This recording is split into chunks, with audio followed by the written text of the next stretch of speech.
I'd like to tell you about the strangest secret in the world.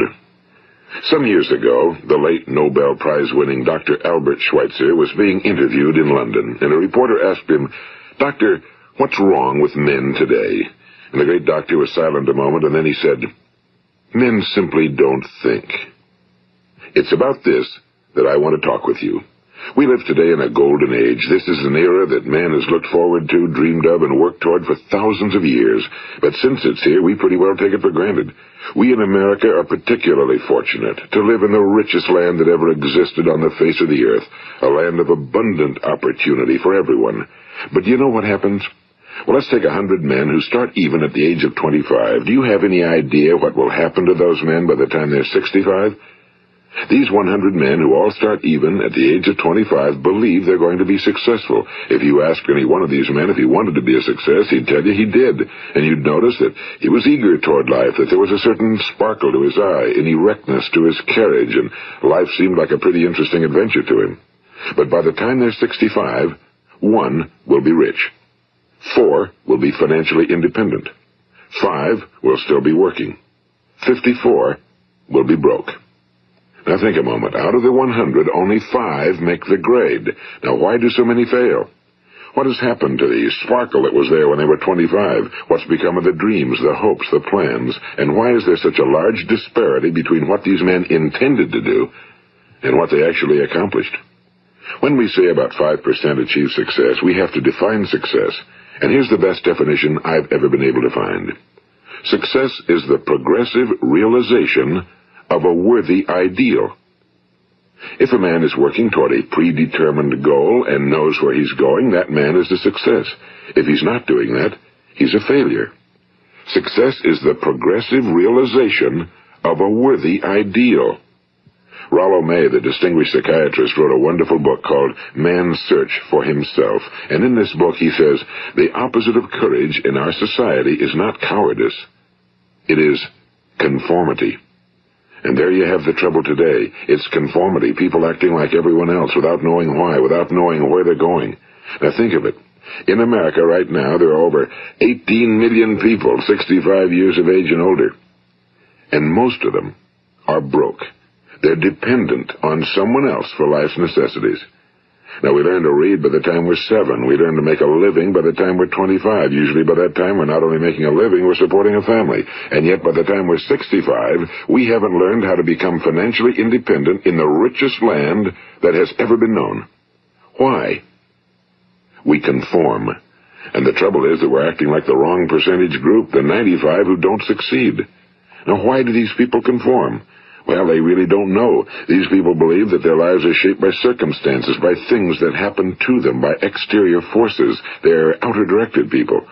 A survey was made one time that covered a lot of men, working men, and these men were asked, "Why do you work? Why do you get up in the morning?" 19 out of 20 had no idea. If you ask them, they'll say, well, everyone goes to work in the morning, and that's the reason they do it, because everyone else is doing it.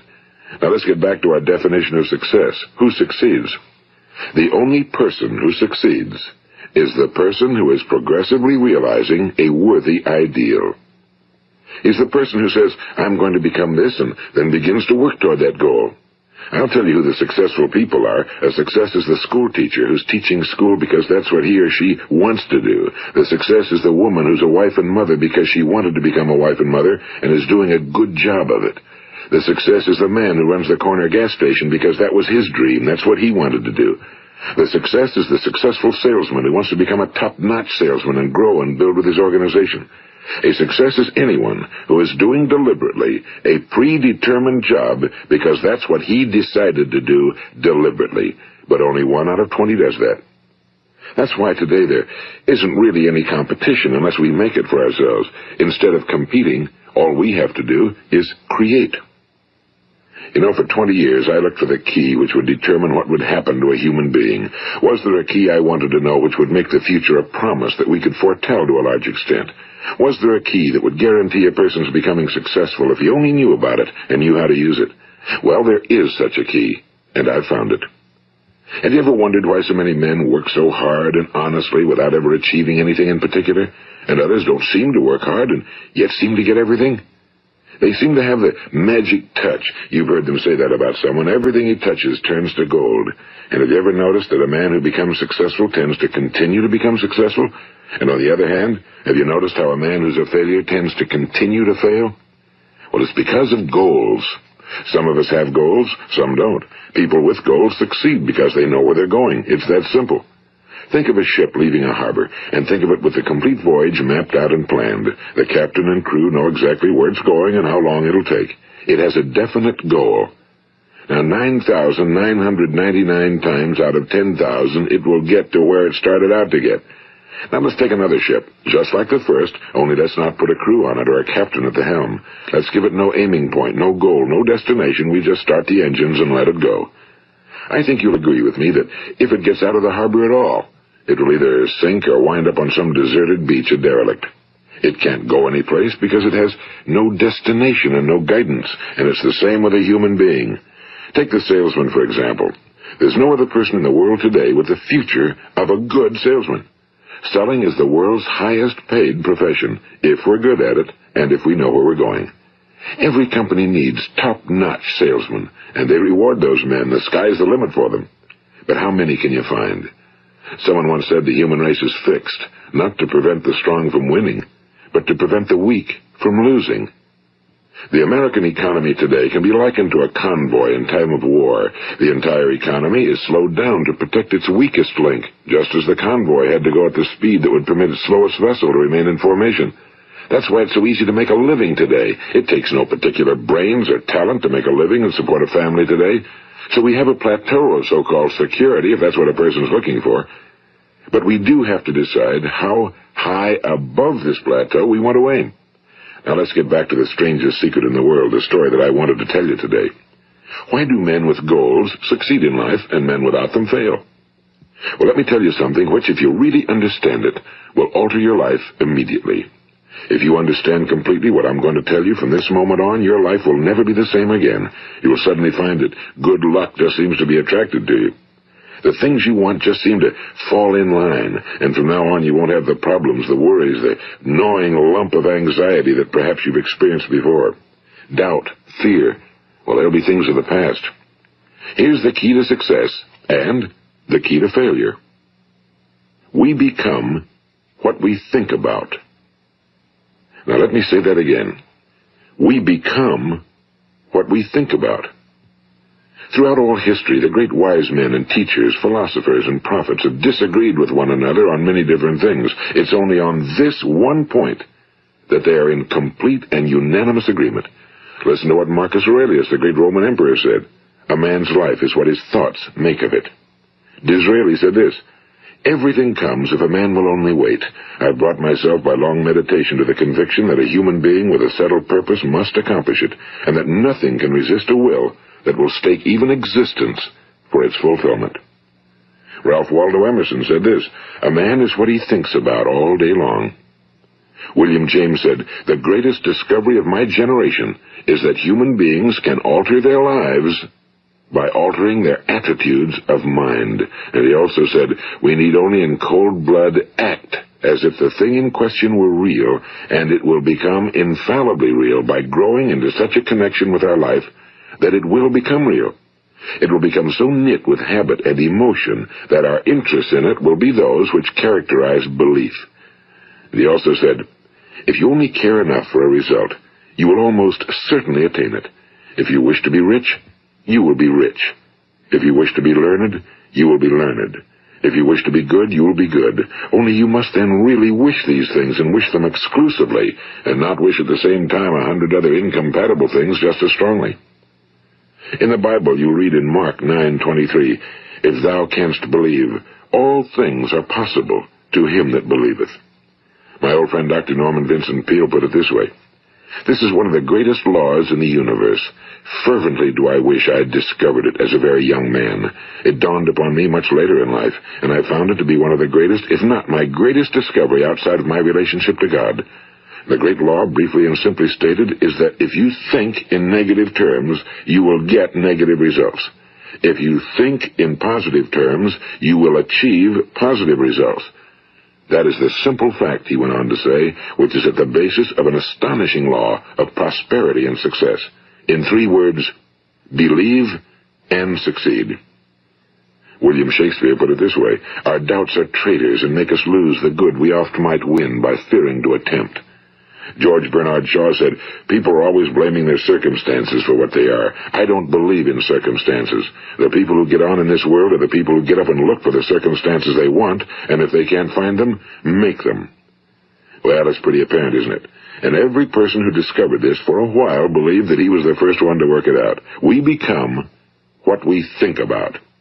Now, it stands to reason that a person who's thinking about a concrete and worthwhile goal is going to reach it, because that's what he's thinking about, and we become what we think about. Conversely, the man who has no goal, who doesn't know where he's going, and whose thoughts must therefore be thoughts of confusion and anxiety and fear and worry, becomes what he thinks about. His life becomes one of frustration and fear and anxiety and worry. And if he thinks about nothing, he becomes nothing. Now, how does it work? Why do we become what we think about? Well, I'll tell you how it works as far as we know. Now, to do this, I want to tell you about a situation that parallels the human mind. Suppose a farmer has some land, and it's good fertile land. Now, the land gives the farmer a choice. He may plant in that land whatever he chooses. The land doesn't care. It's up to the farmer to make the decision.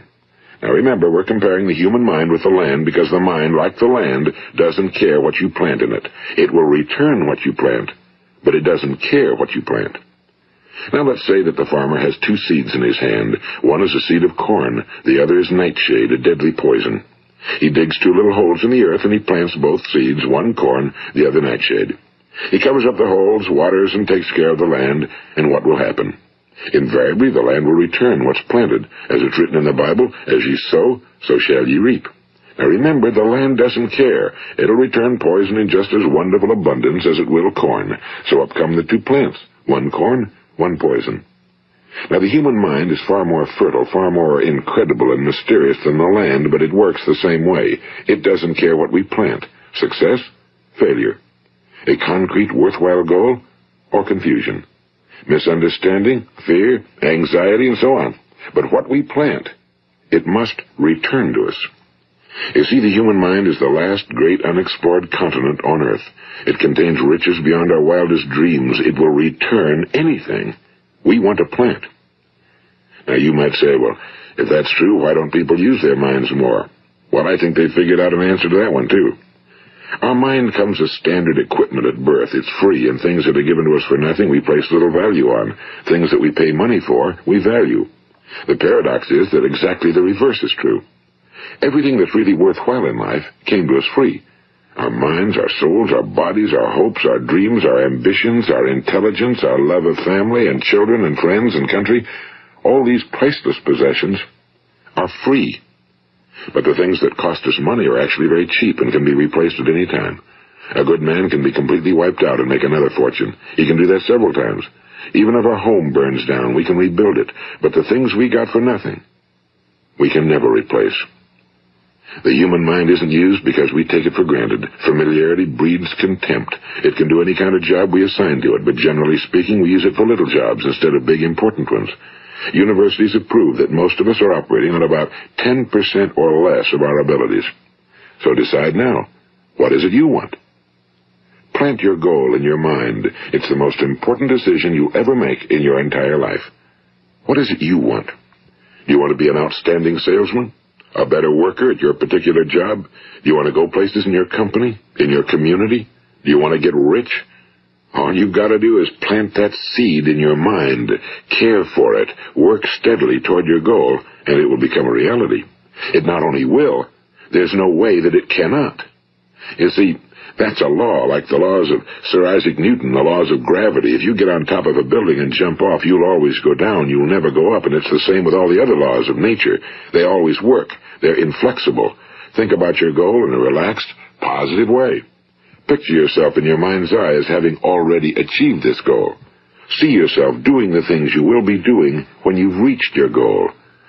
Ours has been called the Phenobarbital Age, the age of ulcers and nervous breakdowns and tranquilizers, at a time when medical research has raised us to a new plateau of good health and longevity. Far too many of us worry ourselves into an early grave trying to cope with things in our own little personal ways without learning a few great laws that will take care of everything for us. These things we bring on ourselves through our habitual way of thinking. Every one of us is the sum total of his own thoughts. He is where he is because that's exactly where he really wants to be, whether he'll admit that or not. Each of us must live off the fruit of his thoughts in the future, because what you think today and tomorrow, next month and next year, will mold your life and determine your future. You're guided by your mind. I remember one time I was driving through eastern Arizona, and I saw one of those giant earth-moving machines roaring along the road at about 35 miles an hour with what looked like 30 tons of dirt in it. A tremendous, incredible machine, and there was a little man perched way up on top with the wheel in his hands guiding it. And as I drove along, I was struck by the similarity of that machine to the human mind. Just suppose you're sitting at the controls of such a vast source of energy. Are you going to sit back and fold your arms and let it run itself into a ditch? Or are you going to keep both hands firmly on the wheel and control and direct this power to a specific, worthwhile purpose? It's up to you. You're in the driver's seat.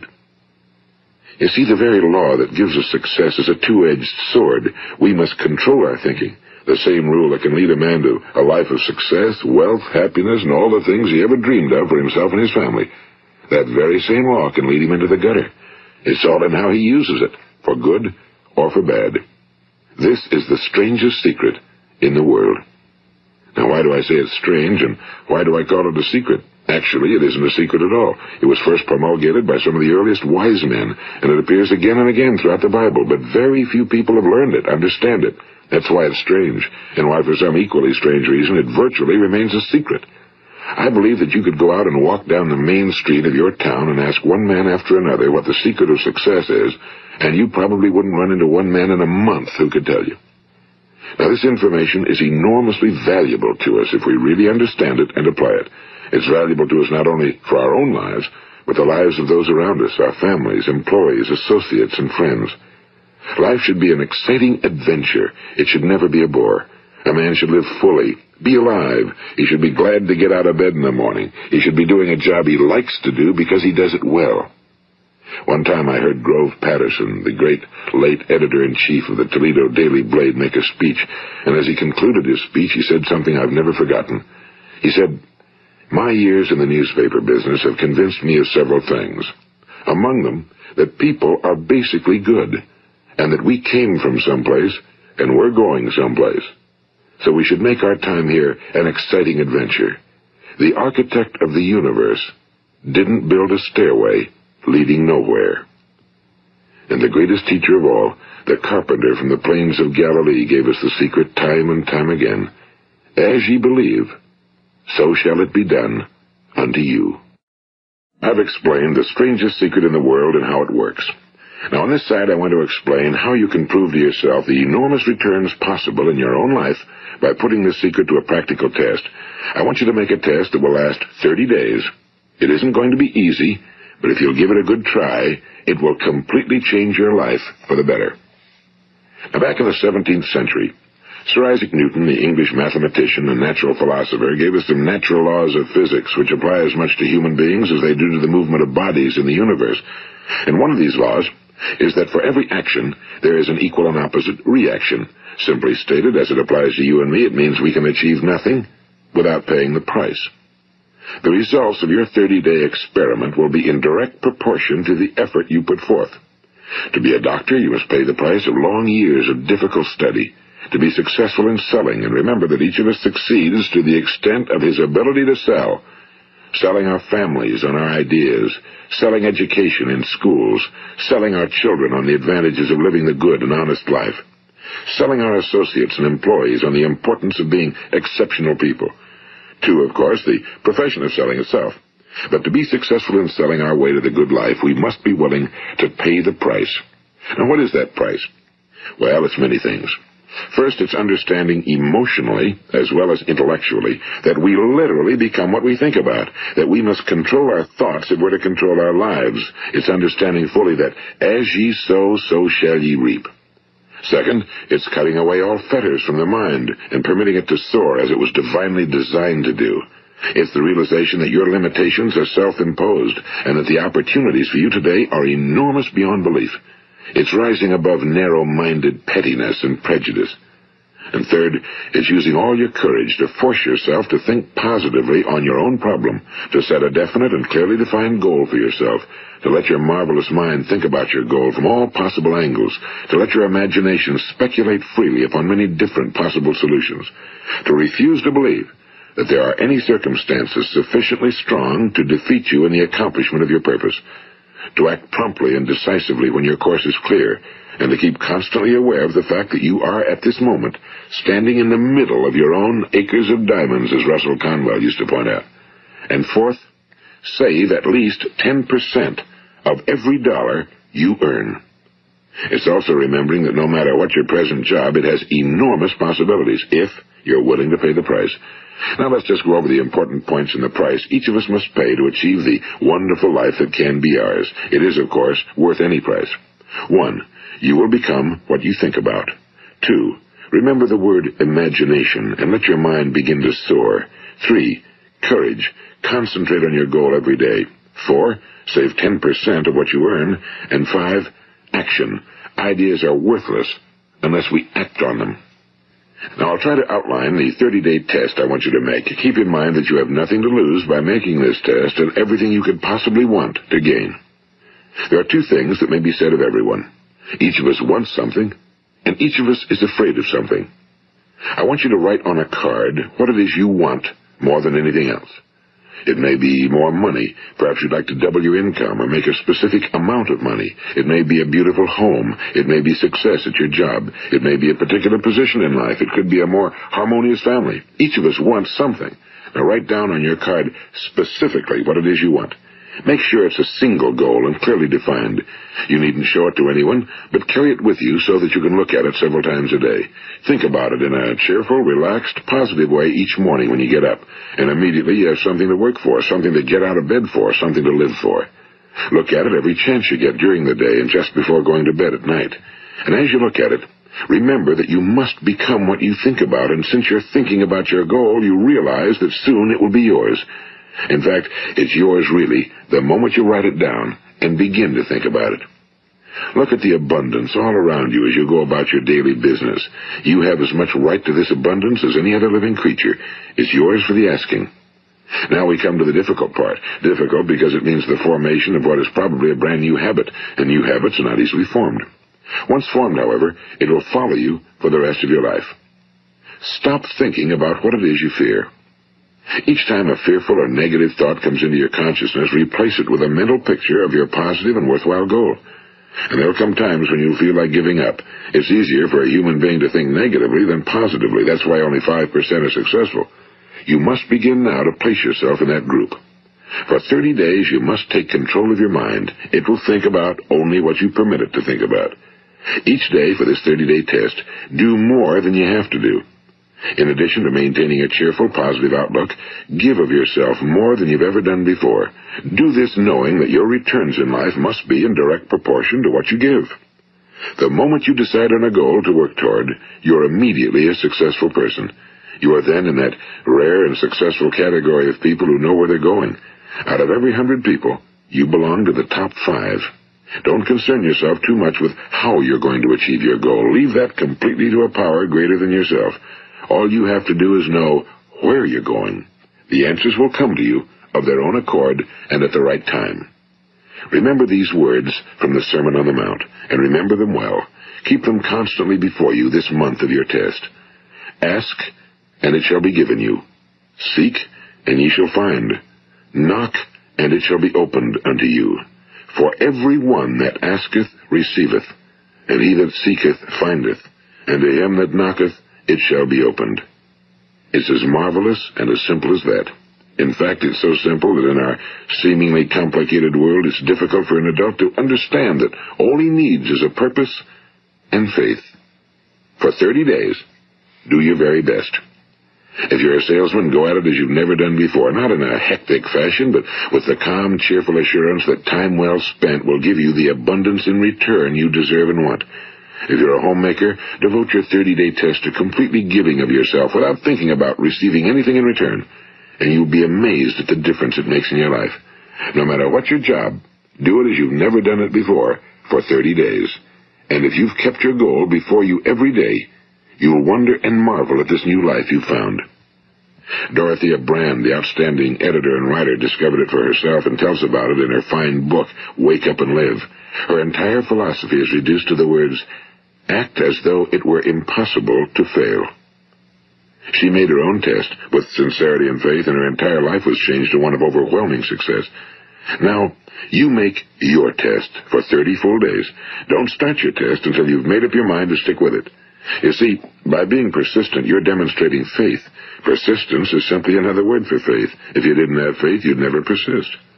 If you should fail during your first 30 days, by that I mean suddenly find yourself overwhelmed by negative thoughts, you've got to start over again from that point and go 30 more days. Gradually, your new habit will form until you find yourself one of that wonderful minority to whom virtually nothing is impossible. And don't forget the card. It's vitally important as you begin this new way of living. On one side of the card, write your goal, whatever it may be. On the other side, write the words we've quoted from the Sermon on the Mount. Ask, and it shall be given you. Seek, and ye shall find. Knock, and it shall be opened unto you. Nothing great was ever accomplished without inspiration. See that during these crucial first 30 days, your own inspiration is kept at a peak. And above all, don't worry. Worry brings fear, and fear is crippling. The only thing that can cause you to worry during your test is trying to do it all yourself. Know that all you have to do is hold your goal before you. Everything else will take care of itself. Remember also to keep calm and cheerful. Don't let petty things annoy you and get you off course. Now, since making this test is difficult, some will say, why should I bother? Well, look at the alternative. No one wants to be a failure. No one really wants to be a mediocre individual. No one wants a life constantly filled with worry and fear and frustration. Therefore, remember that you must reap that which you sow. If you sow negative thoughts, your life will be filled with negative things. If you sow positive thoughts, your life will be cheerful, successful, and positive. Now, gradually, you will have a tendency to forget what you've heard on this recording. Play it often. Keep reminding yourself of what you must do to form this new habit. Gather your whole family around at regular intervals and listen to what's been said here. You know, most men will tell you that they want to make money without understanding the law. The only people who make money work in a mint. The rest of us must earn money. This is what causes those who keep looking for something for nothing or a free ride to fail in life. The only way to earn money is by providing people with services or products which are needed and useful. We exchange our time and our product or service for the other man's money.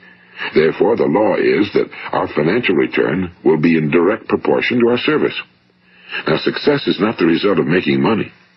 Making money is the result of success, and success is in direct proportion to our service. Most people have this law backwards. They believe that you're successful if you earn a lot of money. The truth is that you can only earn money after you're successful. It's like the story of the man who sat in front of the stove and said to it, "Give me heat, and then I'll add the wood." How many men and women do you know, or do you suppose there are today, who take the same attitude toward life? There are millions. We've got to put the fuel in before we can expect heat. Likewise, we've got to be of service first before we can expect money. Don't concern yourself with the money. Be of service. Build, work, dream, create. Do this, and you'll find there's no limit to the prosperity and abundance that will come to you. Prosperity, you know, is founded upon a law of mutual exchange. Any person who contributes to prosperity must prosper in turn himself. Sometimes the return will not come from those you serve, but it must come to you from someplace, because that's the law. For every action, there is an equal and opposite reaction. As you go daily through your 30-day test period, remember that your success will always be measured by the quality and quantity of service you render, and money is a yardstick for measuring this service. No man can get rich himself unless he enriches others. Now, there are no exceptions to a law. You can drive down any street in America and from your car estimate the service that's being rendered by the people living on that street. Had you ever thought of this yardstick before? It's interesting. Some, like ministers and priests and other devoted people, measure their returns in the realm of the spiritual, but again, their returns are equal to their service. Once this law is fully understood, any thinking person can tell his own fortune. If he wants more, he must be of more service to those from whom he receives his return. If he wants less, he has only to reduce his service. This is the price you must pay for what you want.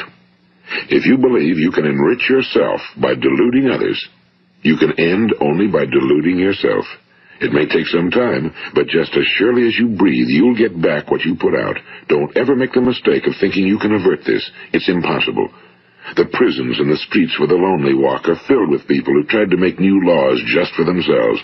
We may avoid the laws of man for a while, but there are greater laws that cannot be broken. An outstanding medical doctor recently pointed out 6 steps that will help you realize success. 1. Set yourself a definite goal. 2. Quit running yourself down. 3. Stop thinking of all the reasons why you cannot be successful and instead think of all the reasons why you can. 4. Trace your attitudes back through your childhood and try to discover where you first got the idea you couldn't be successful, if that's the way you've been thinking. 5. Change the image you have of yourself by writing out a description of the person you would like to be. And 6. Act the part of the successful person you have decided to become. The doctor who wrote those words is a noted West Coast psychiatrist, Dr. David Harold Fink. Do what the experts since the dawn of recorded history have told you must do. Pay the price by becoming the person you want to become. It's not nearly as difficult as living unsuccessfully. Make your 30-day test, then repeat it again, and each time it will become more a part of you until you'll wonder how you could ever have lived any other way. Live this new way, and the floodgates of abundance will open and pour over you more riches than you may have dreamed existed. Money? Yes, lots of it. But what's more important, you'll have peace. You'll be in that wonderful minority who lead calm, cheerful, successful lives. Start today. You have nothing to lose, but you have a whole life to win. This is Earl Nightingale, and thank you.